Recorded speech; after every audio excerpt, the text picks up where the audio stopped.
2025 সালে যে সমস্ত ছাত্রছাত্রীরা মাধ্যমিক পরীক্ষা দেবে তোমাদের জন্য আজকের এই ভিডিওতে আনতে চলেছি এক গুরুত্বপূর্ণ বিষয়। সেটা হচ্ছে ইতিহাসের কোন কোন পয়েন্টগুলো, ম্যাপ পয়েন্টগুলো ভেরি ভেরি ইম্পর্টেন্ট, সেই নিয়েই কিন্তু তোমাদের সামনে আজকে তুলে ধরবো। তো তোমরা যারা 2025 সালে মাধ্যমিক পরীক্ষা দেবে তোমরা এই ভিডিওটি প্রথম থেকে শেষ পর্যন্ত দেখো।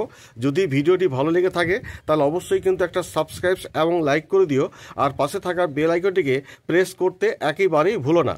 দেখো, তোমাদের ইতিহাসে ম্যাপ পয়েন্টিংয়ে 4 নম্বর থাকে, তো আমি তোমাদের যেগুলো একটা সাজেস্ট করে দেবো, যদি এইগুলো তোমরা যদি প্র্যাকটিস করো তাহলে আমি আশা করতে পারি যে এইখান থেকে তোমরা কিন্তু অবশ্যই কিন্তু কমন পেয়ে যাবে। যেমন ধরো নীল বিদ্রোহের কেন্দ্র, যেটা নীল বিদ্রোহের কেন্দ্র হিসাবে তোমরা করতে পারো নদিয়া, যশোর, পাবনা, বারাসাত থেকে তো ওয়াহাবি আন্দোলনের ক্ষেত্রেও কিন্তু এটা একটা প্রযোজ্য, এটা করে নিতে পারো। আর দেশীয় রাজ্য পয়েন্টিং করবে, যেটা হচ্ছে জুনাগড় এবং হায়দ্রাবাদ। আর পুনর্গঠিত রাজ্য ম্যাপ পয়েন্টিং রয়েছে তোমার ভেরি ভেরি ইম্পর্টেন্ট, সেটা হচ্ছে জম্মু কাশ্মীর, মহারাষ্ট্র, গুজরাট। আর আরেকটা পয়েন্টিং করে নেবে সন্ন্যাসী ফকির বিদ্রোহ এলাকা, যেটা বলা যেতে পারে কোচবিহার এবং ঢাকা। আর সাঁওতাল বিদ্রোহ এলাকাও তোমরা করে নিতে পারো বীরভূম। আর মুন্ডা বিদ্রোহের এলাকা সেটা করতে পারো রাঁচি। আর আইন অমান্য আন্দোলনের সূচনা কেন্দ্র যেটা ডান্ডি, এটা কিন্তু ভেরি ভেরি কিন্তু ইম্পর্টেন্ট, এটা কিন্তু করবে। আর কেন্দ্রশাসিত অঞ্চল যেমন ধরো পন্ডিচেরি, আন্দামান। আর সিপাহী বিদ্রোহের মধ্যে ম্যাপ পয়েন্টিং করবে তোমরা ব্যারাকপুর। আর মহাবিদ্রোহ কেন্দ্রের মধ্যে তোমাদের এসেছিল, মহাবিদ্রোহ কেন্দ্রের মধ্যে যেটা করবে সেটা হচ্ছে অযোধ্যা, ঝাঁসি আর ব্যারাকপুর। আর তোমরা কোচবিহার কোলবিদ্রোহ এলাকার মধ্যে তোমরা করে নেবে হাজারিবাগ, আর একটা করে নিতে পারো ছোটনাগপুর। তাহলে তোমাদের যে ম্যাপ পয়েন্টিংগুলো বললাম এগুলো তোমরা কিন্তু বারবার কিন্তু ভালো করে প্র্যাকটিস করো।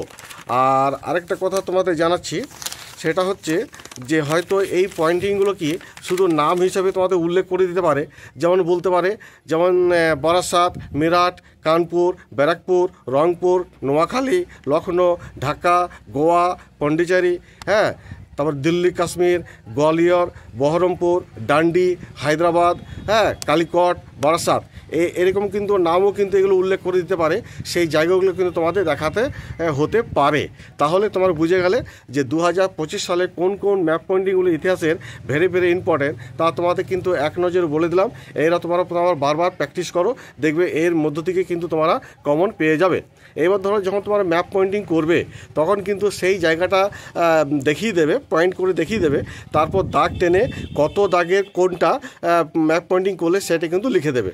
অর্থাৎ বড় এলাকা হলে পরে একটা ধরো এলাকাটা নিয়ে পরে একটু কালারিং করে নিলে পেন্সিল দিয়ে, তারপর একটা দাগ টেনে নামটা লিখে দিলে কত দাগে কত কত পয়েন্টিং করলে সেই দাগ নাম্বারটা কিন্তু অবশ্যই দেবে, তারপর কিন্তু নামটা লিখে দেবে।